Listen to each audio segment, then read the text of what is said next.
ശ്രീവിഘ്നരാജം ഭജേ ശ്രീവിഘ്നരാജം ഭജേ ശ്രീവിഘ്നരാജം ഭജേ.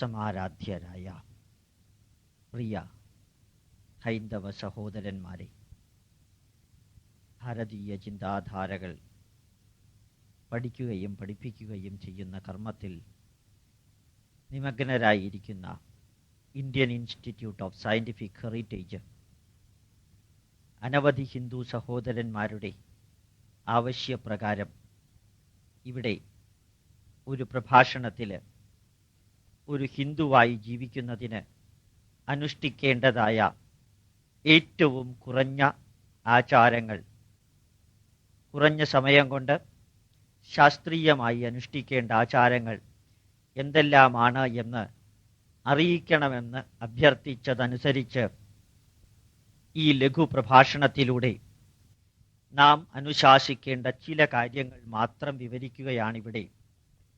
നിത്യവും രാവിലെ മുതൽക്ക് രാത്രി വരെയും ചിങ്ങമാസം 1-ാം തീയതി മുതൽക്ക് കർക്കിടക മാസം 31-ാം തീയതി വരെയും അനവധി ആചാരാനുഷ്ഠാനങ്ങൾ നമ്മളുടെ ജീവിതത്തിൽ അനുശാസിക്കേണ്ടതായിട്ടുണ്ട്. അവയുടെ എല്ലാത്തിൻ്റെയും ലക്ഷ്യം മോക്ഷമല്ല, സുഖസമൃദ്ധമായ സന്തുഷ്ടമായ മാനസികവും ശാരീരികവും കുടുംബപരവും സമൂഹപരവും രാഷ്ട്രപരവുമായ നന്മയെ ഉദ്ദേശിച്ചുകൊണ്ടുള്ളതാണ് എന്ന് വളരെ വ്യക്തമാണ്. അതുകൊണ്ട് അവനവൻ്റെ സജ്ജീവിതത്തിന്, നന്മ നിറഞ്ഞ ജീവിതത്തിനാണ് ഈ ആചാരങ്ങളെന്ന് അറിഞ്ഞുകൊണ്ട് തന്നെയാണ് അവ അനുഷ്ഠിക്കേണ്ടത്. അവ ഏതെല്ലാമാണ് എന്ന് സംക്ഷിപ്തമായിട്ട് ഇവിടെ അവതരിപ്പിക്കുകയാണ് ചെയ്യുന്നത്. അനേകം ഡോക്ടർമാരുടെയും മനഃശാസ്ത്രജ്ഞന്മാരുടെയും സാമൂഹ്യ ശാസ്ത്രജ്ഞന്മാരുടെയും വീക്ഷണങ്ങൾ കൂടി ഉൾപ്പെടുത്തിയിട്ടാണ് ഈ വിവരണങ്ങൾ ഇവിടെ നൽകുന്നത്. മറ്റൊരർത്ഥത്തിൽ ഓരോ വിവരണങ്ങൾ നൽകുമ്പോഴും അതിൻ്റെ പുറകിൽ ആധുനിക ശാസ്ത്രം അംഗീകരിച്ചിരിക്കുന്ന ഒരു ചൈതന്യമുണ്ട് എന്നുകൂടി ശ്രോതാക്കൾ അറിഞ്ഞിരിക്കേണ്ടതാണ്. വെറും മതത്തിൻ്റെയോ ആത്മീയതയുടെയോ അല്ലെങ്കിൽ മറ്റുള്ളവർ അനുഷ്ഠിച്ചിരുന്നു എന്ന് കാരണം കൊണ്ടോ അല്ല ഭാരതീയർ ആചാരങ്ങൾ അനുഷ്ഠിച്ചിരുന്നത്. നാമും ആചാരം അനുഷ്ഠിക്കേണ്ടത് അതിൻ്റെ പുറകിലുള്ള ശാസ്ത്രീയമായ വശങ്ങൾ അറിഞ്ഞുകൊണ്ട് തന്നെയാണ്. പ്രഭാതം മുതൽ പ്രദോഷം വരെ നാം അനുശാസിക്കേണ്ട ചില ആചാരങ്ങൾ ഇവിടെ പറയുന്നു. ഇതിനേക്കാൾ കൂടുതലായി ആചാരങ്ങൾ അനുഷ്ഠിക്കാൻ സാധിക്കുന്നവർ തീർച്ചയായിട്ടും അത് ചെയ്യണം. ഇത്രയെങ്കിലും അനുഷ്ഠിക്കണം എന്നറിയിക്കാൻ വേണ്ടിയാണ് ഇവിടെ ഈ ആചാരങ്ങളുടെ സംക്ഷിപ്തം അവതരിപ്പിക്കുന്നത്. രാവിലെ എഴുന്നേൽക്കുന്നത് സാധിക്കുന്നത്രയും നേരത്തെയാകണം. 5 മണിക്കോ 5:30 മുൻപായോ എഴുന്നേൽക്കുന്നത് ശരീരത്തിന് ഏറ്റവും ഉത്തമമാണ് എന്ന് ഭാരതീയ ആചാര്യന്മാരും ആധുനിക ശാസ്ത്രജ്ഞന്മാരും ഒരേപോലെ പറയുന്നുണ്ട്. കാരണം മസ്തിഷ്കത്തിനും ശരീരത്തിനും ആവശ്യമായ 6 മുതൽക്ക് 8 മണിക്കൂർ വരെയുള്ള വിശ്രമം കഴിഞ്ഞ് കൂടുതൽ സമയം കിടക്കുകയാണെങ്കിൽ ശരീരത്തിന് ഗുണത്തെക്കാളേറെ ദോഷമാണ്. അതുകൊണ്ട് സൂര്യോദയത്തിന് 3/4 മണിക്കൂർ മുൻപോ ഏറ്റവും കുറഞ്ഞത് അരമണിക്കൂർ മുമ്പോ എഴുന്നേൽക്കുന്നത് വളരെ നല്ലതാണ്.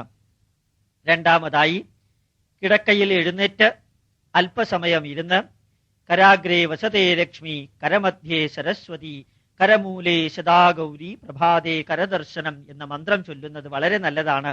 കാരണം കയ്യിലൂടെയാണ് നാം ജ്ഞാനത്തെ എഴുത്തുകൊണ്ട് അവതരിപ്പിക്കുന്നത്. കയ്യിലൂടെയാണ് കർമ്മം എന്ന ശക്തിയെ നാം പ്രകടമാക്കുന്നത്. കയ്യിലൂടെ തന്നെയാണ് ലക്ഷ്മി അഥവാ ധനത്തെ സ്വീകരിക്കുന്നത്. അതുകൊണ്ട് മനുഷ്യന്റെ കയ്യ് ഏറ്റവും ഉത്തമമായ ഒരവയവമായതുകൊണ്ട് സർവകർമ്മങ്ങൾക്കും ചൈതന്യം പകരണേ എന്ന പ്രാർത്ഥനയാണ് കയ്യു നോക്കി നാം നടത്തുന്നത്.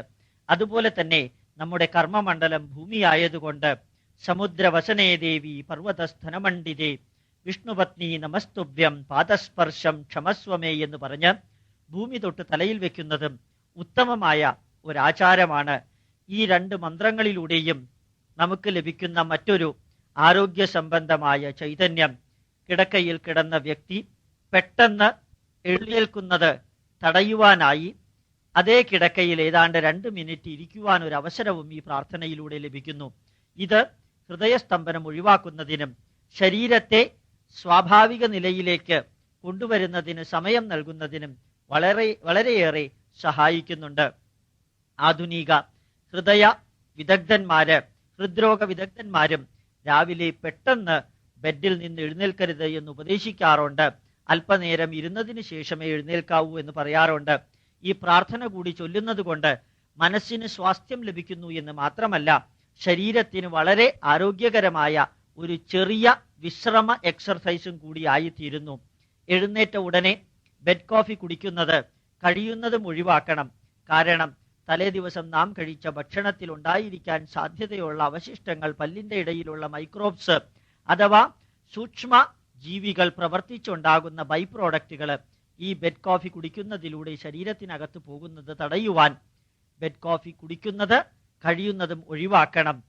അതുകൊണ്ട് പൂർവീക ആചാര്യന്മാര് പല്ല് തേക്കാതെ ഒന്നും കഴിക്കാറില്ല എന്ന ആചാരം വെക്കുകയുണ്ടായി. ആ ആചാരം നമുക്ക് ഉത്തമമാണ്. രാവിലെ എഴുന്നേറ്റ ഉടനെ തണുത്ത വെള്ളത്തിലോ ചൂടുവെള്ളത്തിലോ കുളിക്കുന്നതും വളരെ നല്ലതാണ്. കാരണം ശരീരത്തിൽ തണുത്ത വെള്ളം വീഴുമ്പോൾ താപം സ്വാഭാവികമായും താഴുകയും ശരീരതാപം താഴാൻ തുടങ്ങുന്ന സമയത്ത് ശരീരത്തിലെ ഓരോ കോശവും പ്രവർത്തിച്ച് ശരീരത്തിന്റെ ഇന്റേണൽ ഓർഗൻസ് ആൻഡ് സിസ്റ്റംസ് വളരെ ആക്റ്റീവ് ആകാൻ തുടങ്ങുകയും ചെയ്യുന്നു. 7-8 മണിക്കൂർ കിടക്കയിൽ വിശ്രമിച്ചിരുന്ന ശരീരത്തെ ഉത്തേജിപ്പിക്കുന്നതിന് തണുത്ത വെള്ളം കൊണ്ടുള്ള കേരളീയ രീതിയിലുള്ള കുളി അത്യുത്തമമാണ്. രോഗമുള്ളവർക്ക് ചൂടുവെള്ളം കൊണ്ട് കുളിക്കുന്നതും നല്ലതാണ്. കാരണം ചൂടുവെള്ളം ശരീരത്തിൽ വീഴുമ്പോൾ ശരീരത്തിന്റെ താപം ഉയരുന്നു.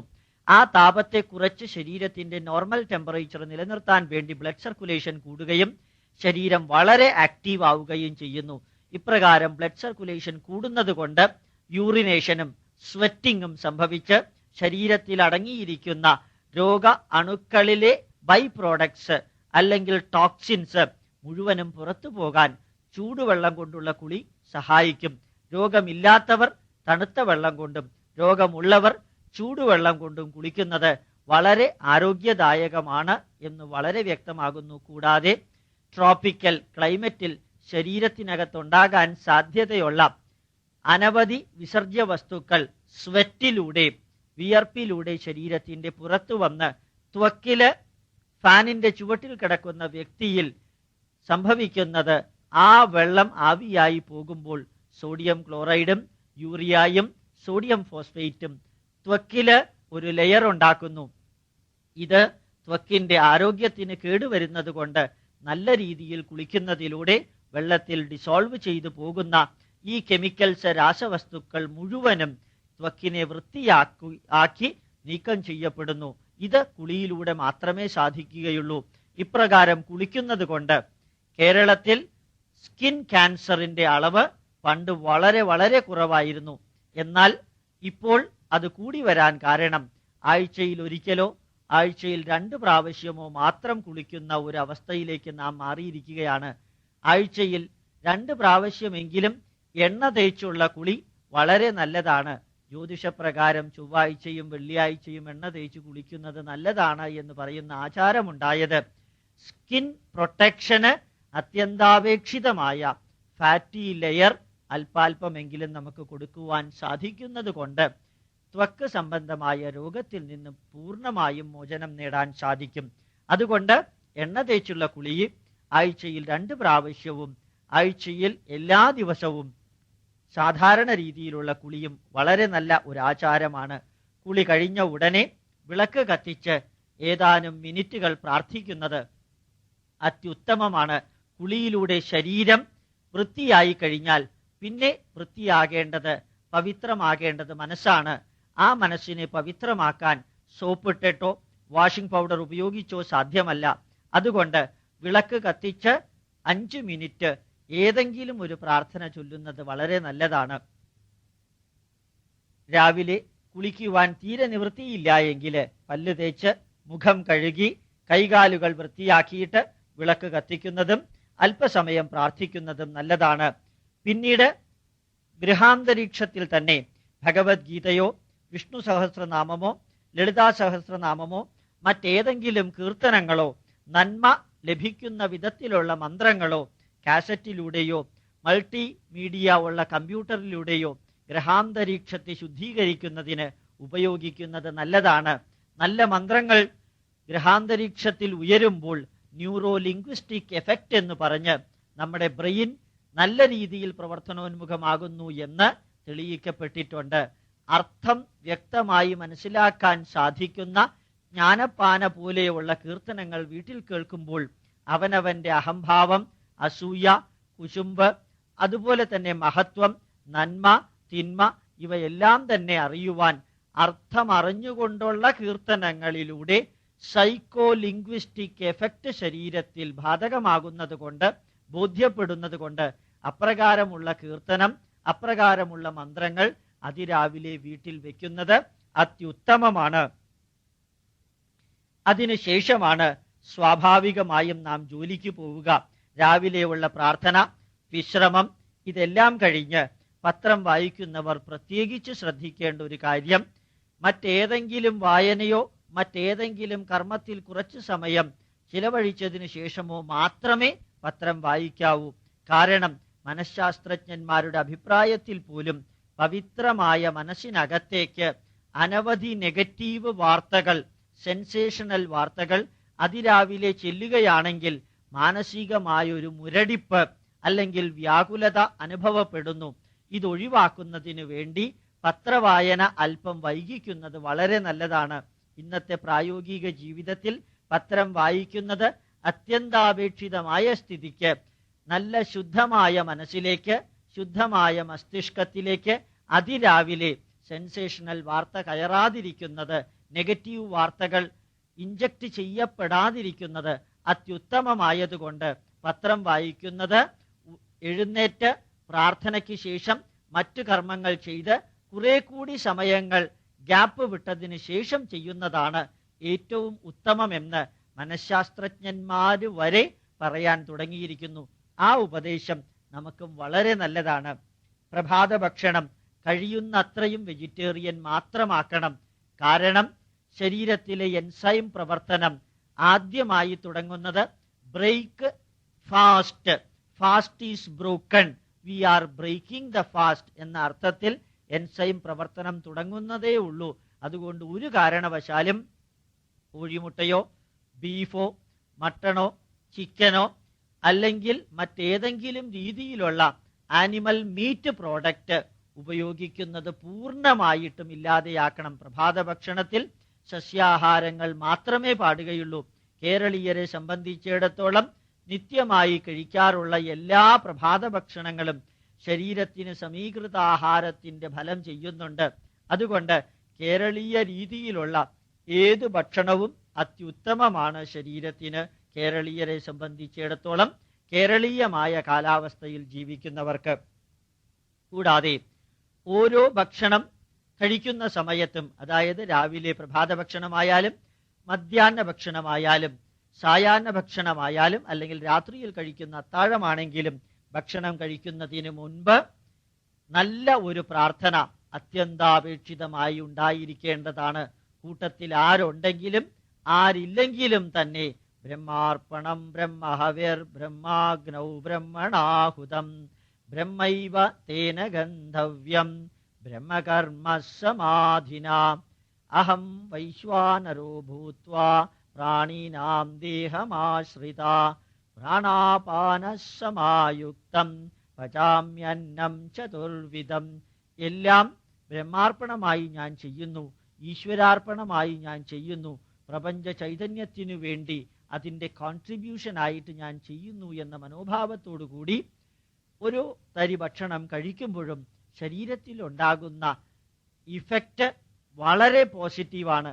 അല്പം ഭക്ഷണം കഴിച്ചാൽ പോലും മനസ്സംതൃപ്തിയോടുകൂടി ഈശ്വരീയമായ ഭാവത്തോടുകൂടി കഴിക്കുമ്പോൾ അതിനുണ്ടാകുന്ന ഫിസിയോളജിക്കൽ എഫക്റ്റും അതിൽ നിന്നുണ്ടാകുന്ന സൈക്കോളജിക്കൽ എഫക്റ്റും ശരീരത്തിന് ഉത്തമമായ ആരോഗ്യത്തെ പ്രദാനം ചെയ്യുന്നു എന്ന് പണ്ടുള്ളവർ പറയുന്നത് പോലെ തന്നെ ആധുനിക ശാസ്ത്രവും പറയുന്നു. ആധുനിക ശാസ്ത്രം പണ്ട് ധരിച്ചിരുന്നത് ന്യൂട്രീഷൻ കൊണ്ട്, നല്ല പോഷക ഗുണങ്ങളുള്ള ഭക്ഷണം കൊണ്ട് ശരീരത്തെ എത്ര വേണമെങ്കിലും ആരോഗ്യവത്താക്കാം എന്നായിരുന്നു. അതല്ല വസ്തുത. പോഷകാംശമുള്ള ഭക്ഷണം ശരീരത്തിന് അത്യന്താപേക്ഷിതമാണെങ്കിലും ഭക്ഷണം കഴിക്കുമ്പോഴും ഭക്ഷണം കഴിക്കുന്നതിന് മുൻപും അതിന് ശേഷവുമുള്ള മാനസികാവസ്ഥ, ഭക്ഷണത്തിൽ നിന്ന് പോഷകാംശത്തെ ശരീരത്തിലേക്ക് വലിച്ചെടുക്കുന്ന പ്രക്രിയയിലും ശരീരത്തിൻ്റെ പ്രവർത്തനത്തിൻ്റെ പ്രക്രിയയിലും അതുപോലെ ശരീരത്തിന് ആരോഗ്യം പ്രദാനം ചെയ്യുന്ന ബയോസിന്തറ്റിക് അനബോളിസം, കാറ്റബോളിസം പാത്വേകളിലും വളരെയധികം സ്വാധീനിക്കുന്നത് കൊണ്ട് ഭക്ഷണം എന്ന് പറയുന്നത് ഒരു മെറ്റീരിയലിസ്റ്റിക് ഔട്ട്ലുക്ക് മാത്രം പോരാ, അതിനോട് ഒരു സ്പിരിച്വൽ അറ്റാച്ച്മെന്റ്, ഒരു ആത്മബന്ധം, ഒരു ബഹുമാനം. അന്നം ബ്രഹ്മേതി വിജാനാത്, ഭക്ഷണം ഈശ്വര ചൈതന്യമാണ് എന്നുകൂടി അറിഞ്ഞുകൊണ്ട് നമ്മളുടെ ശരീരത്തിൽ ജീവൻ നിലനിൽക്കുന്നത് ഭക്ഷണം കഴിക്കുന്നത് കൊണ്ടാണ്.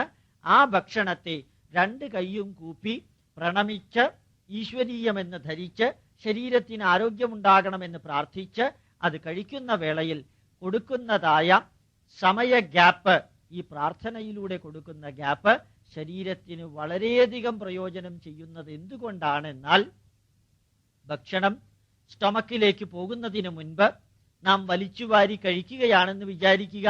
സ്റ്റൊമക്കിന്റെ ചുവട്ടില്, ആമാശയത്തിന്റെ ചുവട്ടില് ജസ്റ്റ് ബ്ലാങ്ക് ആയിട്ടുള്ള മ്യൂസിലേജ് മെംബ്രെയിൻ മാത്രമാണ് ഉണ്ടായിരിക്കുക. അതേ സ്ഥാനത്ത് ഭക്ഷണത്തിന്റെ മുമ്പിലിരുന്ന് പ്രാർത്ഥിക്കുന്ന വേളയില് ആ ഭക്ഷണത്തിന്റെ ഗന്ധവും ദർശനവും കൊണ്ട് ധാരാളം ഉമിനീര് വായിലുണ്ടാവുകയും അത് നാം വിഴുങ്ങുന്ന സമയത്ത്, സ്വാളോ ചെയ്യുന്ന സമയത്ത് ആമാശയത്തിന്റെ ചുവട്ടില് ഈ ഉമിനീരിന്റെയും കുറെ എൻസൈമുകളുടെയും ഒരു ലെയർ ഉണ്ടാവുകയും ചെയ്യുന്നു. ആ ലെയർ ഉണ്ടാകുന്നത് കൊണ്ട് ഭക്ഷണം കഴിക്കുന്ന വേളയിൽ ചുവട്ടിലുള്ള ഭക്ഷണത്തിന്റെ ലെയറിന്റെ ഡൈജഷൻ വളരെ സുഗമമായി നടക്കുന്നു. ഇപ്രകാരം ഭക്ഷണത്തിന്റെ ഡൈജഷൻ സുഗമമായി നടക്കുന്നതിന് വേണ്ടി ബയോകെമിക്കലി ആൻഡ് ബയോളജിക്കലി വളരെ ഇഫക്റ്റീവായിട്ടുള്ള ഒരു മാർഗമാണ് ഭക്ഷണത്തിന്റെ മുമ്പിൽ നിന്നുകൊണ്ടുള്ള ഒരു പ്രാർത്ഥന, മുമ്പിൽ ഇരുന്നു കൊണ്ടുള്ള പ്രാർത്ഥന. സാധിക്കുന്ന അത്രയും വ്യക്തികള് നിലത്തിരുന്ന് ഭക്ഷണം കഴിക്കണം. ഏറ്റവും കുറഞ്ഞത് ആഴ്ചയിൽ 1-2 പ്രാവശ്യമെങ്കിലും നിലത്തിരുന്ന് ഭക്ഷണം കഴിക്കുന്ന ഒരു ആചാരം നല്ലതാണ്. അതിന് പ്രധാനമായും സഹായിക്കമാകുന്നത് നമ്മുടെ മുട്ട്, കാൽമുട്ടുകള്, നട്ടെല്ല് ഇവ വളരെ കാര്യമായും സ്വാഭാവികമായും ഇഫക്റ്റീവായും ചലിക്കുന്നതിനും വളയ്ക്കുന്നതിനും നിലത്തിരുന്ന് ഭക്ഷണം കഴിക്കുന്നത് കൊണ്ട് സാധിക്കുന്നുണ്ട്. മുട്ട് നല്ലവണ്ണം മടങ്ങിയാൽ മാത്രമേ ചമ്രം മടിഞ്ഞിരുന്ന് ഊണ് കഴിക്കാൻ സാധിക്കുകയുള്ളൂ. ഊണ് കഴിക്കുന്നതിനെ കുറിച്ച് ആലോചിച്ചിരിക്കുന്നത് കൊണ്ട് സ്വാഭാവികമായും മുട്ടുമടക്കാൻ നമുക്ക് സാധിക്കും. നിലത്തിരുന്ന് ശീലിക്കാത്തവർക്ക് കുറച്ച് പ്രായം കഴിയുമ്പോൾ മുട്ടുമടക്കാൻ അസാധ്യമാകുന്നതും അതുകൊണ്ട് തന്നെയാണ്. അതുപോലെ കുനിയുക എന്നുള്ളത് ഭക്ഷണം കഴിക്കുന്ന വേളയില്, നിലത്തിരുന്ന് ഭക്ഷണം കഴിക്കുന്ന വേളയില് സ്വാഭാവികമായും പല പ്രാവശ്യം മുമ്പോട്ട് ആഞ്ഞു വേണം ഓരോ ഉരുളയും കഴിക്കാൻ. അതുകൊണ്ട് നിലത്തിരുന്ന് ഇടയ്ക്ക് ഭക്ഷണം കഴിക്കുന്നത് വളരെ നല്ലതാണ്. ബാക്കി സമയങ്ങളിൽ ടേബിളിൽ ഇരുന്നും നമുക്ക് കഴിക്കാം. അപ്പോൾ പണ്ടുള്ള ആചാരപ്രകാരം ഭക്ഷണത്തിന് ഒരു ക്രമം അനുവദിച്ചിട്ടുണ്ട്. ആ ക്രമം അനുസരിച്ച് പരിപ്പ് കൂട്ടി ആദ്യം കഴിക്കുക, പിന്നെ മറ്റുള്ളവയെല്ലാം ചേർത്ത് കഴിക്കുക, അവസാനം തൈരോ മോരോ ചേർത്ത് ഭക്ഷണം കഴിക്കുക. ഇതും ആചാരത്തിന്റെ ഭാഗമായിരുന്നു. അങ്ങനെ അവസാനം തൈരോ മോരോ കൂട്ടി ഭക്ഷണം കഴിക്കുന്നതിൻ്റെ ആവശ്യകത കഴിച്ച ഭക്ഷണത്തിന്റെ pH അഥവാ അസിഡിറ്റി 4 എന്ന ലെവലിലേക്ക് കൊണ്ടുവരാൻ സാധിക്കും. വെള്ളത്തിന്റെയും മറ്റു ഭക്ഷണത്തിന്റെയും pH 6-7 ആയിരിക്കും. തൈര് കൂട്ടി കഴിക്കുന്നത് കൊണ്ട് അല്ലെങ്കിൽ മോര് കൂട്ടി കഴിക്കുന്നത് കൊണ്ട് അതിലുണ്ടാകുന്ന ലാക്റ്റിക് ആസിഡ് നമ്മുടെ ശരീരത്തിനകത്തേക്ക് പോകുന്ന ഭക്ഷണത്തിന്റെ അസിഡിറ്റി വളരെയധികം കൂട്ടിയിട്ട്, അതായത് pH കുറച്ചിട്ട് വളരെ ഇഫക്റ്റീവായിട്ടുള്ള ഡൈജഷന് സഹായിക്കുന്നു. ഇപ്രകാരം അസിഡിറ്റി കൂടിയില്ല എങ്കിൽ ശരീരം അസിഡിറ്റി കൂട്ടാൻ വേണ്ടിയിട്ട് ഹൈഡ്രോക്ലോറിക് ആസിഡ് പുറപ്പെടുവിക്കും. ഹൈഡ്രോക്ലോറിക് ആസിഡിന്റെ ഉൽപാദനം സ്റ്റൊമക്കിനകത്ത് പരമാവധി കുറയ്ക്കാൻ വേണ്ടി മോര് കൂട്ടി ഊണ് കഴിക്കുന്നത്, തൈര് കൂട്ടി ഊണ് കഴിക്കുന്നത് അത്യുത്തമമാണ്. മറ്റെല്ലാ ഘടകങ്ങളും ഇപ്രകാരം ക്രമീകരിക്കാൻ സാധിക്കും. കർക്കടക മാസത്തിൽ നാം ഭക്ഷണം കഴിക്കുന്ന വേളയിൽ പണ്ടത്തെ ആചാരപ്രകാരം കർക്കടക മാസം 1 മുതൽക്ക് 7-ാം തീയതി വരെ 7 വ്യത്യസ്ത തരത്തിലുള്ള ഇലക്കറികൾ ഉപയോഗിച്ചിട്ടാണ് ഭക്ഷണത്തിന്റെ കറികൾ ഉണ്ടാക്കുക. അത് ചീരയിലയാകാം, മുരിങ്ങയിലയാകാം, അതുപോലെ തഴുതാമ ഇലയാകാം. ഇങ്ങനെയുള്ള പലതും ചേർക്കുന്നത് കൊണ്ട് കർക്കടക മാസത്തിൽ പണ്ട് സൂര്യപ്രകാശം ലഭിക്കുന്നതിനും പോഷകാംശം നിറഞ്ഞ ആഹാരം ലഭിക്കുന്നതിനും നല്ല മഴക്കാലമായി വരുന്ന ഈ കർക്കടകത്തിൽ ബുദ്ധിമുട്ടായതുകൊണ്ട് ഇലക്കറികൾ ശരീരത്തിന് ആവശ്യമായിട്ടുള്ള ഇരുമ്പ് സത്ത് ധാരാളമായിട്ട് നൽകുന്നുണ്ടാകും.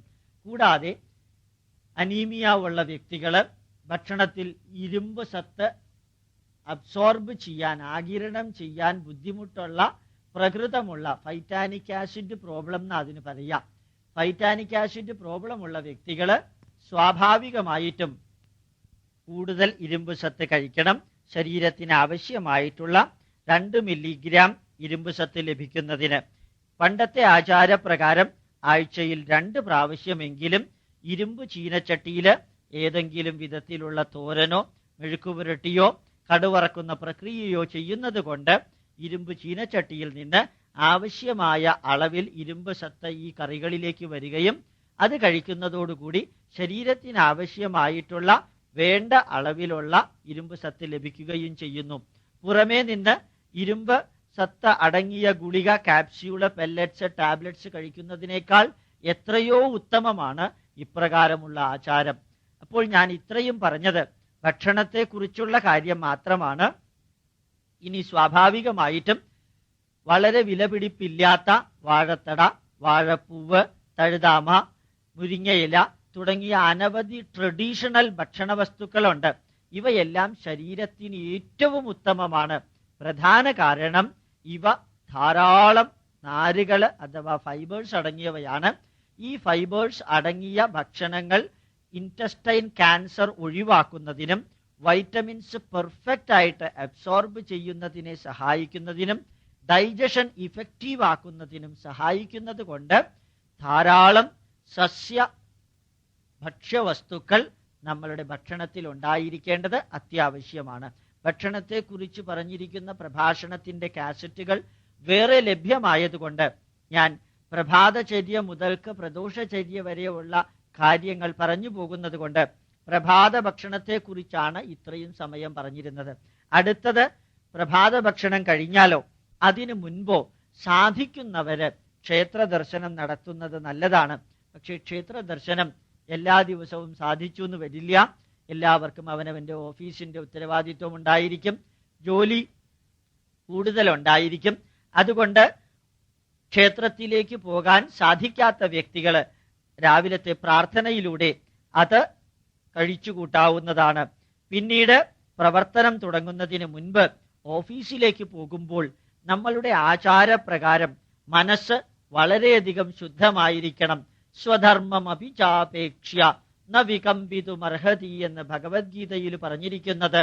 വികമ്പിതും ത്വം അർഹസി, നീ ദുഃഖിക്കേണ്ട കാര്യമില്ല, അവനവന്റെ കർമ്മം ചെയ്യുക എന്ന മനോഭാവത്തോടു കൂടിയാണ് ഓഫീസിൽ എല്ലാ പ്രവർത്തനവും ചെയ്യേണ്ടത്. ദുഃഖേഷു അനുദ്വിഗ്നമന സുഖേഷു വിഗതസ്പൃഹ വീതരാഗ ഭയക്രോധ സ്ഥിതധീർ മുനിരുച്യത്തെ. ഈ വരികളും നമ്മുടെ ആചാരത്തിന്റെ ഭാഗമായിരുന്നു.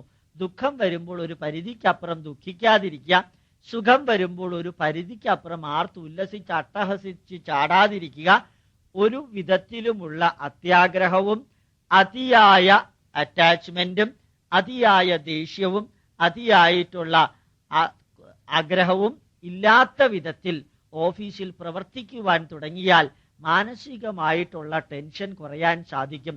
ഇപ്രകാരമുള്ള ഒരു മാനസിക വീക്ഷണം ഉണ്ടാകുന്നത് നമ്മളുടെ ഹൃദയത്തിന്റെ ആരോഗ്യത്തിന് വളരെ നല്ലതാണ്. എല്ലാ സ്ഥലത്തും ഒരു സ്ഥിതപ്രജ്ഞന്റെ രീതിയിലുള്ള neither over attachment nor over detachment എന്ന ഒരു മാനസികാവസ്ഥ ആചാരത്തിന്റെ ഭാഗമായിട്ട് നമുക്കുണ്ടായിരുന്നു.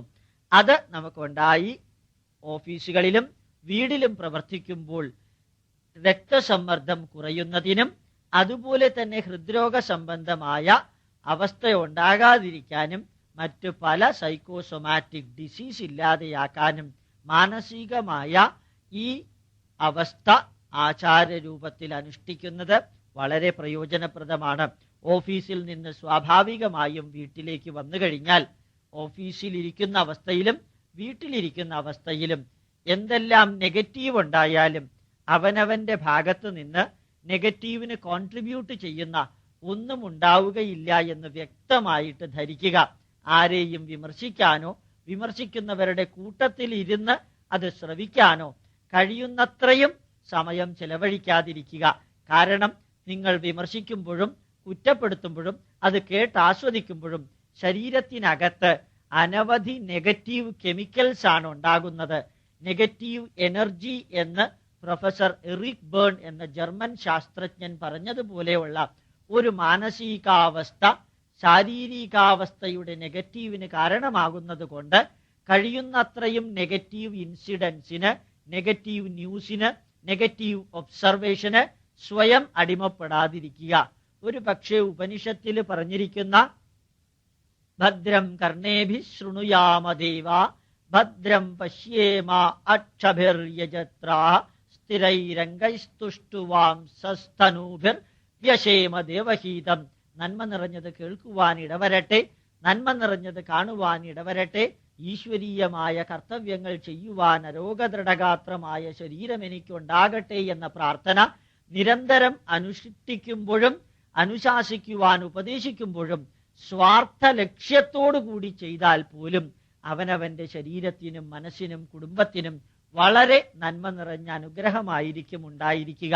ഇങ്ങനെ ഓഫീസില് സുഖമായി ശാന്തമായി സംതൃപ്തമായിട്ട് ഒരു അന്തരീക്ഷം കഴിഞ്ഞ് വീട്ടിലേക്ക് കയറി വരുമ്പോൾ കയ്യിലും കാലിലും ഉണ്ടാകാവുന്ന പൊടിപടലങ്ങളിലെ രോഗാണുക്കൾ നീക്കം ചെയ്യുന്നതിന് അമ്മൂമ്മമാര് പറയാറുണ്ട്, വീട്ടിനകത്തേക്ക് കയറി വരുന്നതിന് മുമ്പ് കയ്യും കാലും മുഖവും കഴുകണമെന്ന്.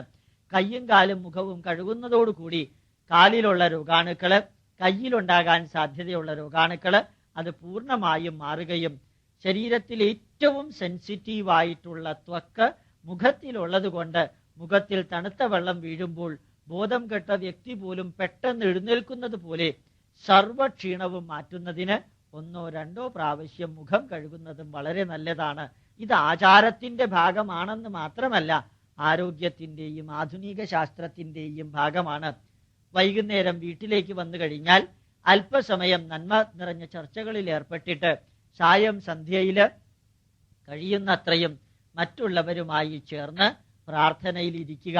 സാധിക്കുന്നത്രയും ഗായത്രി മന്ത്രമോ വിഷ്ണു സഹസ്രനാമമോ നാമമോ ജപിക്കുമ്പോൾ ത്രിസന്ധ്യയില് സന്ധി പ്രകാശത്തിൽ നിന്ന് ഇരുട്ടിലേക്ക് പോകുന്ന സന്ധ്യയെയാണ് സന്ധ്യ എന്ന് നമ്മൾ പറയുന്നത്. ആ സന്ധ്യയില് മാനസികമായ വിശ്രമത്തിന് വേണ്ടിയുള്ള ആരോഗ്യമുണ്ടാകുന്നു. 1 or 2 തിരിയിട്ട വിളക്ക് കത്തിച്ചു വെച്ച് അവനവന്റെ ഇഷ്ടമുള്ള മൂർത്തിയെ, ഈശ്വര രൂപത്തെ, സാധിക്കുമെങ്കിൽ വിശ്വരൂപത്തിലുള്ള വിഷ്ണുവിനെ കൂടി പൂജാമുറിയിൽ വെച്ച് പൂജിക്കുന്നത് വളരെ നല്ലതാണ്. ഓരോ കീർത്തനം ചൊല്ലുമ്പോഴും നാമം ജപിക്കുമ്പോഴും അതിന്റെ അർത്ഥവും കൂടി മനസ്സിലാക്കുവാൻ സാധിക്കണം. അത് കഴിഞ്ഞ് യഥാസമയം രാത്രിയിലെ ഭക്ഷണവും കഴിച്ച് കിടക്കാൻ പോകുന്ന വേളയിലും കിടക്കയിലിരുന്നു കൊണ്ട് അല്പസമയം പ്രാർത്ഥിക്കുന്നത് നല്ലതാണ്. ഇന്നത്തെ ദിവസം കഴിഞ്ഞു. ഏതാണ്ട് 26,500 ദിവസമാണ് നമുക്ക് ആയുസ്സുള്ളത്. അതിൽ ഒരു ദിവസം കഴിയുന്നു. അത് നന്മ നിറഞ്ഞ ദിവസമാക്കി തീർത്തതിന് ജഗദീശ്വരനോട് നന്ദി പറഞ്ഞുകൊണ്ട് അടുത്ത ദിവസവും ഇപ്രകാരം തന്നെ ചൈതന്യവത്താക്കണേ എന്ന് പ്രാർത്ഥിച്ചുകൊണ്ടുള്ള ആ ശയന ഉദ്യമം ശരീരത്തിന് വളരെ നല്ലതാണ്. കാരണം ഏതാണ്ട് 12 മണിക്കൂറിൽ കൂടുതൽ സമയം വെർട്ടിക്കലായിരുന്ന ശരീരം പെട്ടെന്ന് കുറെ അധികം സമയത്തേക്ക് ഹൊറിസോണ്ടലായി ബെഡിൽ കിടക്കാൻ പോകുന്ന വേളയില് ഹൃദയത്തിന് അത്രയും സമയം കൊടുക്കേണ്ടി വന്ന ആഘാതം എന്ന പ്രഷർ വളരെ അധികം താഴുന്നു. ഈ താഴ്ച പെട്ടെന്ന് സംഭവിക്കാതിരിക്കാനാണ് ബെഡിലിരുന്ന് കിടക്കയിലിരുന്ന് കുറെ സമയം നാമം ജപിച്ചിട്ടോ അല്ലെങ്കിൽ വിശ്രമിച്ചിട്ടോ മാത്രമേ ഹൊറിസോണ്ടലായി കിടക്കാവൂ എന്ന് പറയുന്നത്. ഹൃദ്രോഗം ഒഴിവാക്കുന്നതിന് ഇത് വളരെ സഹായിക്കും. ഇപ്രകാരമാണ് ഓരോ ഹിന്ദുവും ഓരോ ദിവസവും അനുശാസിക്കേണ്ട നിത്യചര്യകളുടെ ക്രമപ്പട്ടിക വരുന്നത്. ഇനി മറ്റ് കാര്യങ്ങളെക്കുറിച്ച് കൂടി ഒന്ന് ചിന്തിക്കാം. നിത്യജീവിതത്തിൽ തന്നെ അനവധി മന്ത്രങ്ങളും ഭഗവത്ഗീതയും പഠിക്കുവാൻ എളുപ്പ വഴിയുണ്ട്. കാറിൽ യാത്ര ചെയ്യുന്ന വ്യക്തി ഈ കാസറ്റ് കാറിലിടുകയാണെങ്കിൽ ഡ്രൈവ് ചെയ്യുന്നതിന്റെ ടെൻഷൻ ഉണ്ടാകുന്നില്ലെന്ന് മാത്രമല്ല, ഇത് എളുപ്പത്തിൽ കേട്ട് പഠിക്കുവാനും സാധിക്കുന്നു. അപ്പോൾ പരമാവധി സമയം പഠിക്കുന്നതിന് വേണ്ടി മാറ്റിവെക്കാതെ കർമ്മത്തിൽ മുഴുകിക്കൊണ്ടിരിക്കുമ്പോൾ തന്നെ നമുക്ക് പഠിക്കുവാൻ ഒരു അവസരം ഇതുമൂലം ലഭിക്കുന്നു.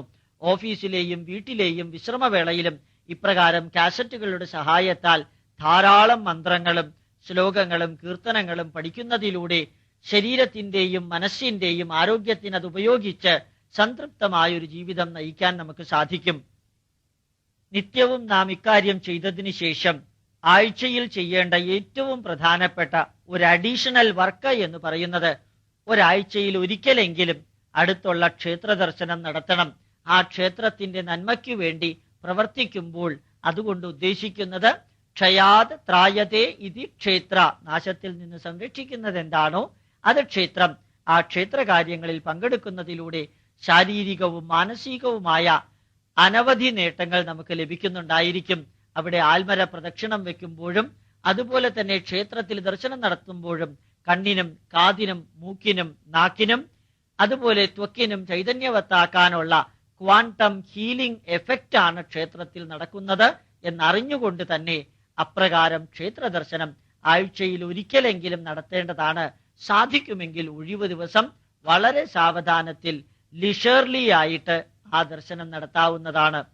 കൂടാതെ ആഴ്ചയിൽ ഒരു ദിവസം, പ്രത്യേകിച്ചും ഒഴിവ് ദിവസങ്ങളിൽ വീട്ടിലിരുന്ന് ഏതെങ്കിലും ഭാരതീയ ചിന്താധാരകളുള്ള പുസ്തകങ്ങൾ വായിച്ച്, ഭഗവത്ഗീത പോലെയുള്ളവ വായിച്ച് അതിന്റെ അർത്ഥം പഠിക്കുകയും ആ ആഴ്ചയിലേക്ക് ആവശ്യമായിട്ടുള്ള ഊർജം അപ്രകാരം നമുക്ക് ഉണ്ടാക്കുവാൻ സാധിക്കുകയും വേണം. അപ്പൊ ഒരാഴ്ചയിൽ അഡീഷണലായിട്ട് ചെയ്യാൻ സാധിക്കുന്ന കാര്യം ഇതാണ്. ഇനി ഒരു പക്ഷത്തില് 15 ദിവസത്തിൽ ഒരിക്കൽ, ശുക്ലപക്ഷവും കൃഷ്ണപക്ഷവും, വെളുത്ത വാവ് വരുന്ന ദിവസം മുതൽക്ക് കറുത്ത വാവ് വരുന്ന ദിവസം വരെയുള്ളത് ഒരു പക്ഷം. ഒരു പക്ഷത്തില് വെളുത്ത വാവിന്റെ ദിവസം നിർബന്ധമായും വൈകുന്നേരം ചോറ് കഴിക്കുന്നതിന് പകരം മറ്റേതെങ്കിലും ഭക്ഷണം കഴിക്കണം. ഫ്രൂട്ട് പ്ലസ് പാല് അപ്രകാരം എന്തെങ്കിലും കഴിക്കാം. ചോറ് കഴിക്കുന്നവർക്ക് ഗോതമ്പിന്റെ ഭക്ഷണം കഴിക്കാം. ഇങ്ങനെ വ്യത്യസ്തമായ ഒരു ഭക്ഷണം വെളുത്ത വാവിന്റെ അന്നും കറുത്ത വാവിന്റെ അന്നും, അതായത് 15 ദിവസത്തിൽ ഒരിക്കൽ അനുഷ്ഠിക്കുവാൻ സാധിക്കും.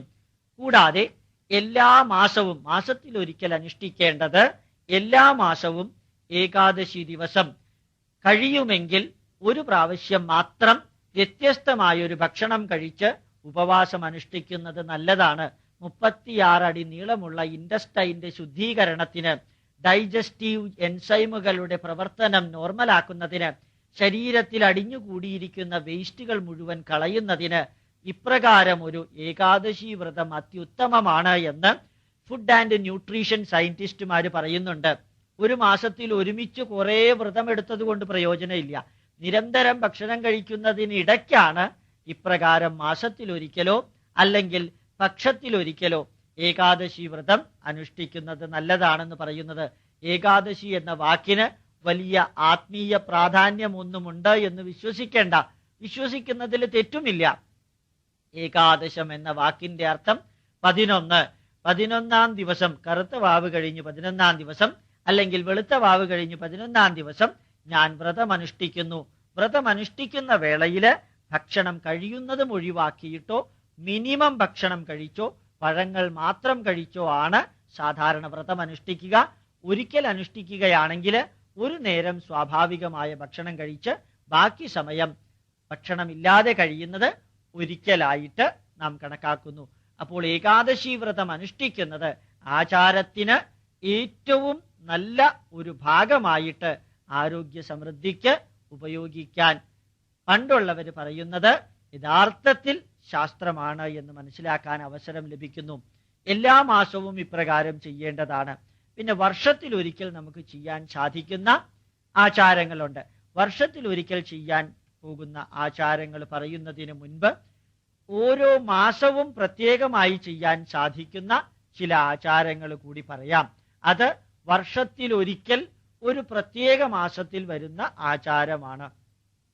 ചിങ്ങമാസം 1-ാം തീയതി എടുത്താൽ കർക്കടക മാസം, കർക്കടക രാശിയിൽ നിന്ന് സൂര്യൻ ചിങ്ങരാശിയിലേക്ക് പോകുന്ന സമയം കലണ്ടർ നോക്കിയാൽ മനസ്സിലാക്കാം. അതിനെ സംക്രാന്തി എന്ന് പറയുന്നു. ഏതാണ്ട് ചിങ്ങസംക്രാന്തി വരുന്ന സമയത്ത് വീട്ടിനകത്ത് ഒരു 15 മിനിറ്റ് സമയം വിളക്ക് കത്തിച്ചു വെക്കുന്നത് ജ്യോതിശാസ്ത്ര സംബന്ധമായി ആസ്ട്രോണമിക്കലി വളരെയധികം ഇഫക്റ്റീവ് ആയിട്ടുള്ള ഒന്നാണ്. ആത്മീയതയേക്കാൾ ഉപരി നമ്മുടെ ചുറ്റുമുള്ള പ്രപഞ്ചത്തിൽ നടക്കുന്ന ഒരു വലിയ മാറ്റത്തിന് നാം റെസ്പോണ്ട് ചെയ്യുന്നു എന്ന അർത്ഥത്തിൽ ചിങ്ങമാസം സംക്രാന്തി, കന്നി സംക്രാന്തി, തുലാസംക്രാന്തി, വൃശ്ചിക സംക്രാന്തി, മകരസംക്രാന്തി എല്ലാം അതാത് കലണ്ടറിലുണ്ട്. ഏത് മലയാള കലണ്ടറിലും അത് കാണും.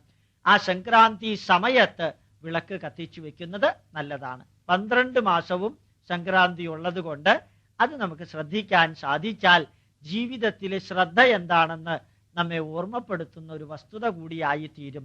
ഇനി ചിങ്ങമാസത്തിലെ പ്രത്യേകമായ 2 ആഘോഷ ആചാരങ്ങൾ. ഒന്ന് വിനായക ചതുർത്ഥിയാണ്.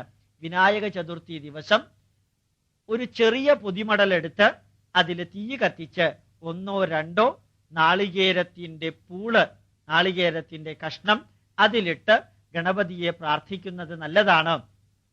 സർവവിഘ്നവും ഇല്ലാതെയാക്കാൻ അത് സഹായിക്കുമെന്ന് മാത്രമല്ല, ഈ നാളികേരം അഗ്നിയിൽ കത്തുന്നത് കൊണ്ടുണ്ടാകുന്ന പൈറസീൻസ് എന്ന രാസവസ്തു ഗൃഹാന്തരീക്ഷത്തെ ശുദ്ധമാക്കുന്നു.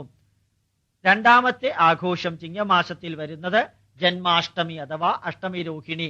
ശ്രീകൃഷ്ണന്റെ ജീവചരിത്രം മുഴുവനും പഠിക്കുവാനും ഭഗവത്ഗീത മുഴുവനും പഠിക്കുവാനും ഒരു ദിവസം ഏകാദശി പോലെ തന്നെ വ്രതമനുഷ്ഠിച്ചിരിക്കാൻ സാധിക്കുന്ന ദിവസമാണ് ചിങ്ങമാസത്തിലെ ജന്മാഷ്ടമി. ഇനി കന്നിമാസത്തില് 3 ദിവസം പ്രധാനപ്പെട്ടതായിട്ടുണ്ട്.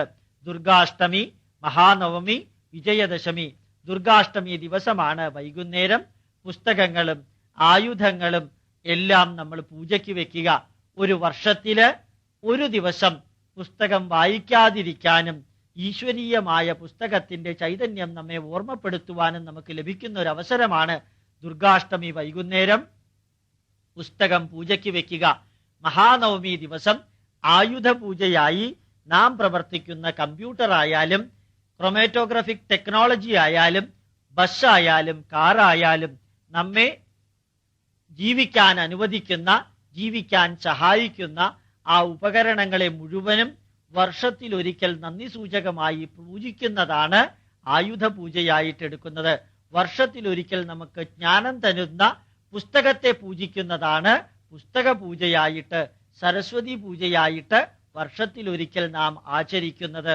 വിജയദശമി ദിവസം പഠിച്ചു കഴിഞ്ഞ പലതിനെയും തിരിച്ച് ഓർമ്മിക്കാനും അതുപോലെ തന്റെ വിദ്യാരംഭം നടത്തിയ ദിവസത്തെ ഒന്നുകൂടി ഓർക്കാനും വിജയദശമി ദിവസം അതിരാവിലെ ഒരു പ്ലേറ്റില് കുറച്ച് പച്ച അരിയെടുത്ത് അതിൽ ഹരിശ്രീ ഗണപതയേ നമ എന്നെഴുതി ആ പണ്ടു പഠിച്ച പാഠം വർഷങ്ങൾക്ക് മുൻപോ ദശാബ്ദങ്ങൾക്ക് മുൻപോ ആദ്യം വിദ്യ ആരംഭിച്ച ദിവസത്തെ ഓർമ്മിപ്പിക്കുന്ന ആ ചടങ്ങ് നടത്തുമ്പോൾ ജ്ഞാനമണ്ഡലത്തിന്റെ വലിപ്പം എത്രത്തോളം തന്നിലുണ്ടെന്നും പ്രപഞ്ചത്തിൽ എത്രത്തോളം ജ്ഞാനലഭ്യമായ വസ്തുക്കളുണ്ട് എന്നും നമ്മളെ ഓർമ്മിപ്പിക്കുന്നു. ഇപ്രകാരം അറിവിനെ അതാന്തകാലമായിട്ട് പൂജിച്ചിരുന്ന ഭാരതീയ സംസ്കൃതിയുടെ ഏറ്റവും പ്രധാനപ്പെട്ട ഒരു ആചാരമാണ് വിജയദശമി ദിവസം അതിരാവിലെ പൂഴിമണ്ണിൽ ഹരിശ്രീ ഗണപതയേ നമ എന്നെഴുതുന്നതോ പൂഴിമണ്ണ് ലഭ്യമല്ലാത്ത സ്ഥലത്ത് പച്ച അരി പ്ലേറ്റിലിട്ട് അപ്രകാരം ചെയ്യുന്ന ആചാരം. ഈ ആചാരത്തിന് അതിപ്രധാനമായ ജ്ഞാനമണ്ഡലത്തിന്റെ മഹത്വമുണ്ട്. കന്നിമാസം കഴിഞ്ഞാൽ തുലാമാസത്തില് നമുക്ക് 2 ആചാരങ്ങളുണ്ട്. ഒന്ന്, അത് കാർത്തിക മാസം ആരംഭമാണ്. കാർത്തിക വിളക്ക് വെച്ച് ചൈതന്യവത്തായ ഗ്രഹാന്തരീക്ഷത്തെ പ്രശോഭമാനമാക്കുന്നതിന് ഈ ദിവസം നമുക്ക് സാധിക്കും. കൂടാതെ അനവധി ദാനധർമ്മങ്ങൾ ചെയ്യുന്നതിനും കാർത്തിക മാസം അതീവ ശ്രേഷ്ഠമാണ്. തുലാമാസത്തിൽ തന്നെയാണ് തുളസി പൂജ നടത്തുന്നതും. സാധാരണയായി കർണാടകത്തിൽ 7 ദിവസം മുതൽ 9 ദിവസം വരെ തുളസി പൂജ നടത്താറുണ്ട്. മലയാളികളായ നമുക്ക് വർഷത്തിലൊരിക്കൽ ഔഷധസസ്യമായ ഈശ്വരീയമായ തുളസിത്തറ വെച്ച് നാം പൂജിക്കുന്ന ആ തുളസിക്ക് ചുറ്റും വിളക്ക് വെച്ച് ഒരു മാലയിട്ട് 2 പൂവിടുന്നത് കൊണ്ട് നാം ഉദ്ദേശിക്കുന്ന ആചാരം ഇത്രയേ ഉള്ളൂ. അനവധി ഔഷധികള്, അനവധി സസ്യങ്ങള് നമ്മളുടെ നിത്യജീവിതത്തിൽ ആഹാരമായി നാം കഴിക്കുന്നു.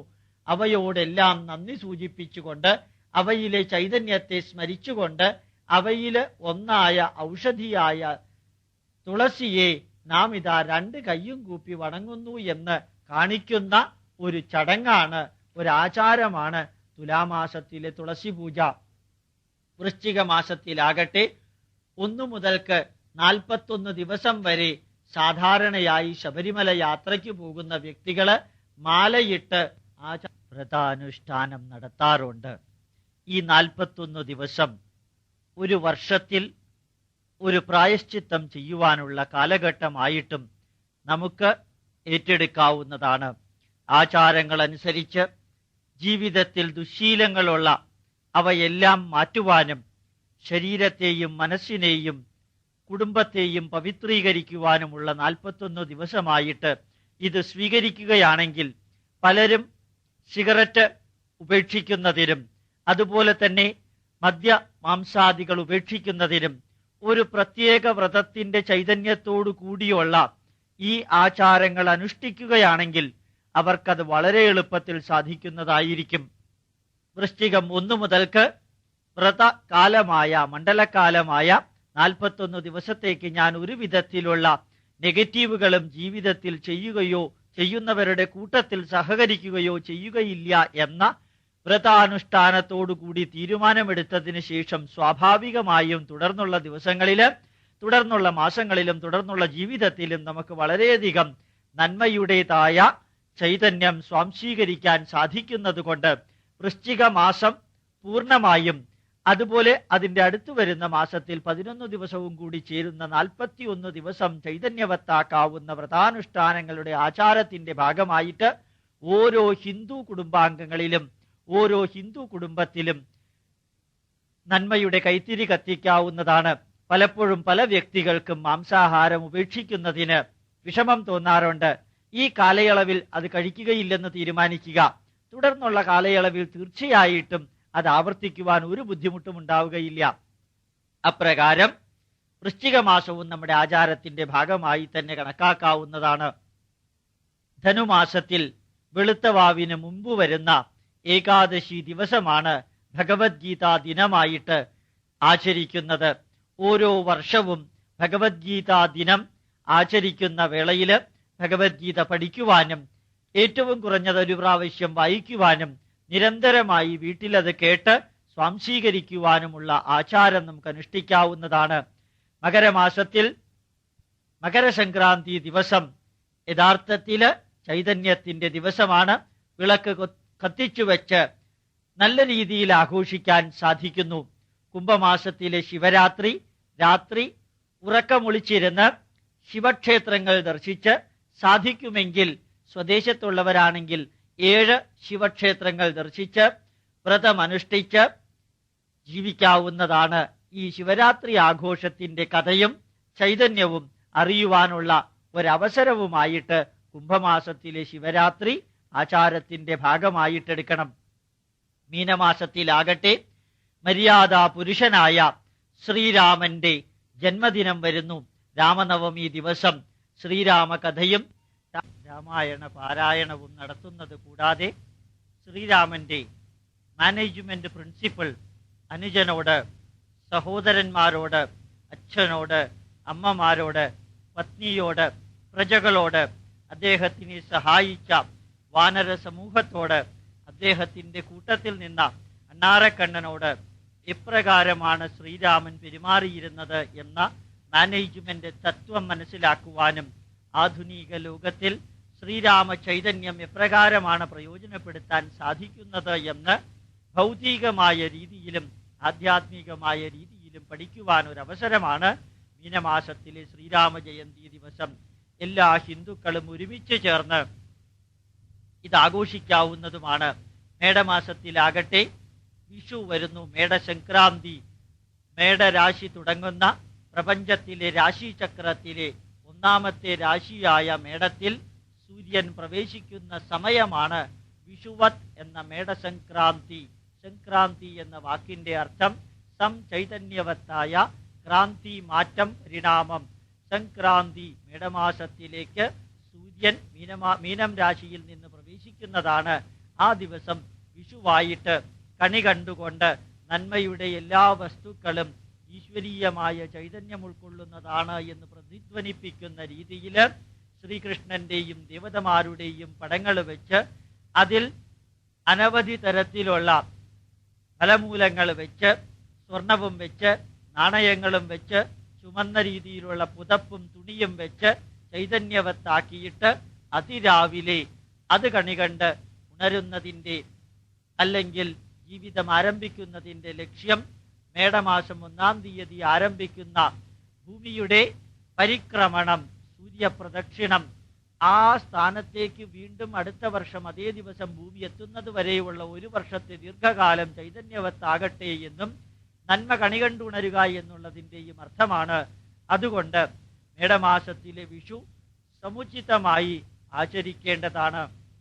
മിഥുനമാസത്തിലാണ് സർവ ഹൈന്ദവ ഗ്രന്ഥങ്ങളും എഴുതിയ വേദവ്യാസന്റെ ജന്മദിനമായ വ്യാസപൂർണിമ വരുന്നത്. വ്യാസോച്ഛിഷ്ടം ജഗത് സർവം, വ്യാസൻ പറഞ്ഞത് മാത്രമാണ് ഇന്ന് ലോകത്തിലുള്ളത്. ലോകത്തിലുള്ളത് ഒന്നും തന്നെ വ്യാസൻ പറയാതിരുന്നിട്ടില്ല എന്ന് പറയുന്ന വ്യാസൻ വേദത്തെയും പുരാണങ്ങളെയും ഇതിഹാസങ്ങളെയും മുഴുവനും വ്യക്തമായ ഭാഷയിൽ ആധുനിക ലോകത്തിന് കൂടി പ്രയോജനപ്രദമാം വിധം എഴുതിയ വേദവ്യാസ മഹർഷി ഗുരുക്കന്മാരിൽ വെച്ച് ഗുരുവായതുകൊണ്ട് ഗുരുപൂർണിമ എന്നുകൂടി പറഞ്ഞ് മിഥുനമാസത്തിലെ പൗർണമി ദിവസം നാം വ്യാസന്റെ ജന്മദിനമായിട്ട് ആചരിക്കുന്നുണ്ട്. അടുത്തത് കർക്കടക മാസത്തില് കറുത്ത വാവിന്റെ അന്ന് യഥാർത്ഥത്തിൽ ചന്ദ്രൻ ഭൂമിയോട് ഏറ്റവും അടുത്തിരിക്കുന്നു എന്നാണ് വിശ്വാസം.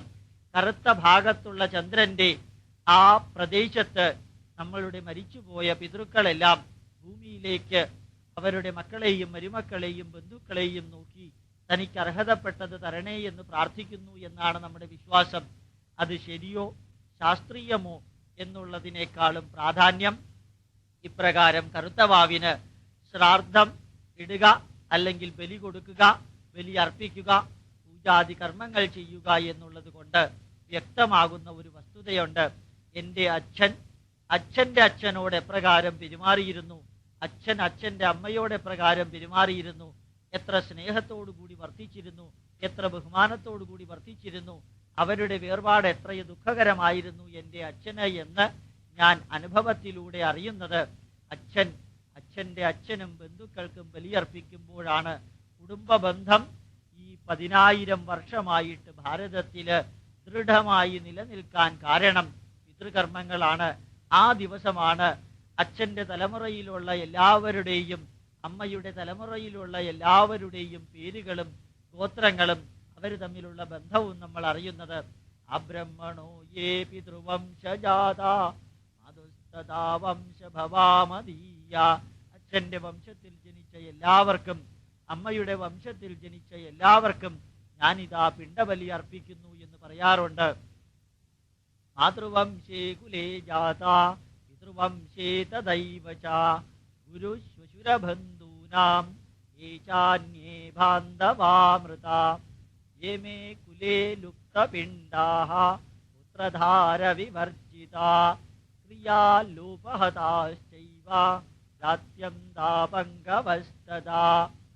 ഇപ്രകാരം എൻ്റെ കുലത്തിലുള്ള അമ്മയുടെ ആ ചരടിൽ കോർത്തിരിക്കുന്ന എല്ലാവർക്കും വേണ്ടി, അച്ഛൻ്റെ ചരടിൽ കോർത്തിരിക്കുന്ന അച്ഛൻ്റെ തലമുറയായ എല്ലാ ബന്ധുക്കൾക്കും വേണ്ടി, എൻ്റെ ഗുരുക്കന്മാരുടെ ആ തലമുറയിൽപ്പെട്ട എല്ലാവർക്കും വേണ്ടി, എൻ്റെ അമ്മാമന്മാരുടെ തലമുറയിൽപ്പെട്ട എല്ലാവർക്കും വേണ്ടി, മറ്റെല്ലാ ബന്ധുക്കൾക്കും ഗുരു ശ്വശുരബന്ധൂനാം ഏചാന്യേ ബാന്ധവാമൃത.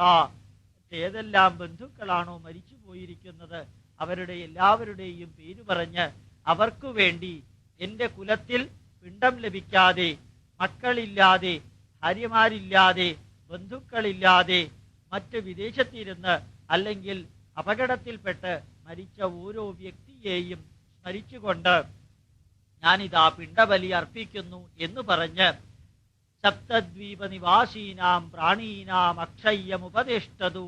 7 കോണ്ടിനെന്റിലുള്ള സർവജീവജാലങ്ങൾക്കും ക്ഷയമില്ലാത്ത അവസ്ഥയായ നന്മ നിറഞ്ഞ അവസ്ഥയുണ്ടാകട്ടെ എന്ന് പ്രാർത്ഥിച്ചുകൊണ്ടാണ് കറുത്ത വാവിന്റെ ദിവസം നാം ബലിയർപ്പിക്കുന്നത്.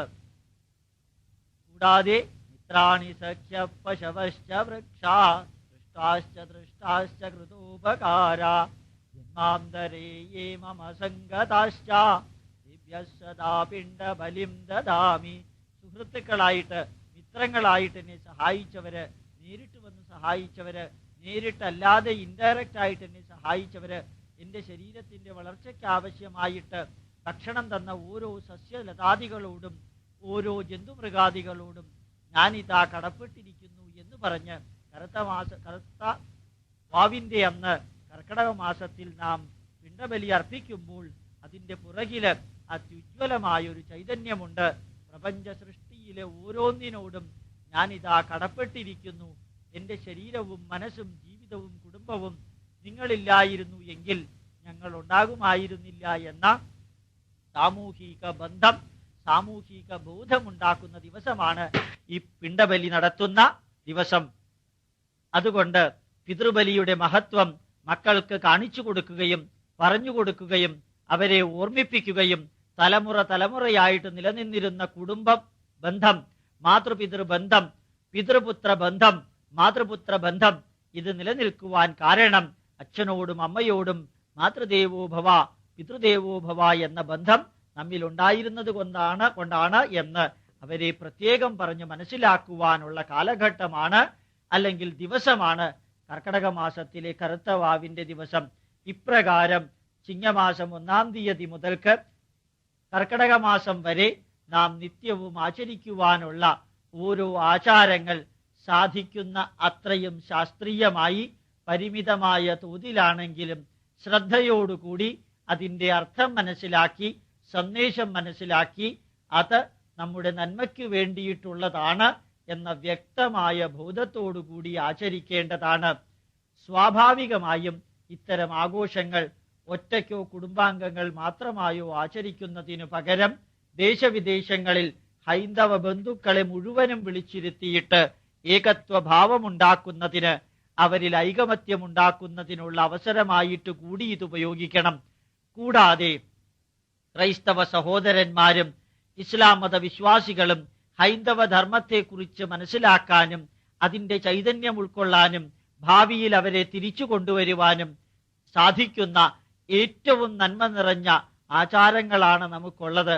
നമ്മളുടെ ആചാരങ്ങളൊന്നും ഈശ്വരനെ പ്രീതിപ്പെടുത്തിയിട്ട് ഈശ്വരനെ ഭയപ്പെട്ടുകൊണ്ട് സർവനാശമുണ്ടാകുമെന്ന് ഭയന്നുകൊണ്ട് ചെയ്യുന്നതല്ല.